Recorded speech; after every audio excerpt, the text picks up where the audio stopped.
தேவையில்லாத வர சின்ன சின்ன ஈகோ ஒரு ஹஸ்பண்ட் அண்ட் ஒய்ஃப்குள்ள எவ்வளோ பெரிய பிரச்சனையை முடியுது, அந்த உறவில் என்னென்ன பிரச்சனையெல்லாம் ஏற்படுது அப்படிங்கிறத காமெடியாகவும் கொஞ்சம் சீரியஸாகவும் அங்கங்கே கொஞ்சம் எமோஷ்னலாகவும் சொல்ல ஒரு முயற்சி பண்ணதாக கூட சொல்லலாம்.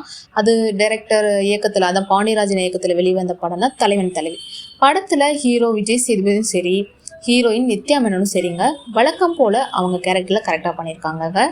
படத்தோட ஒரு மிகப்பெரிய பலமே நம்ம யோகி பாபு தான். அது காமெடி சீனில் அல்டிமேட்டு தான். அவருடைய எக்ஸ்பிரஷன் சரி, அவருடைய ஒன்லைன் காமெடி படத்தில் நல்லாவே ஒர்க் அவுட் ஆயிருக்கு. என்னடி சித்திரமே அந்த பாடலுக்காக தான் நான் போய் படமே பார்த்தேன். அது ரொம்பவே நல்லா இருந்துச்சு. படத்தில் எனக்கு நெகட்டிவாக தோணுன விஷயம் என்னென்னு பார்த்தீங்கன்னா, சின்ன சின்ன விஷயத்துக்கெல்லாம் கோச்சிட்டு அவங்க அம்மா வீட்டுக்கு போயிடுவாங்க நித்யா மேனன். எதுக்கெடுத்தாலும் கத்தி கத்தி சண்டை போட்டுகிட்டே இருப்பார் விஜய் சேதுபதி. இந்த விஷயம் திரும்ப திரும்ப வந்துகிட்டே இருக்கிறதுனால என்னவோ போர் அடிக்கிற மாதிரி இருந்துச்சு.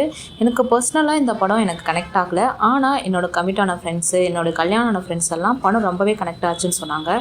என்னடா இது லைஃப்பில் நடக்கிற மாதிரி அப்படியே படம் எடுத்து வச்சுருக்காங்க அப்படின்னு என் ஃப்ரெண்ட்ஸ் சொன்னாங்க.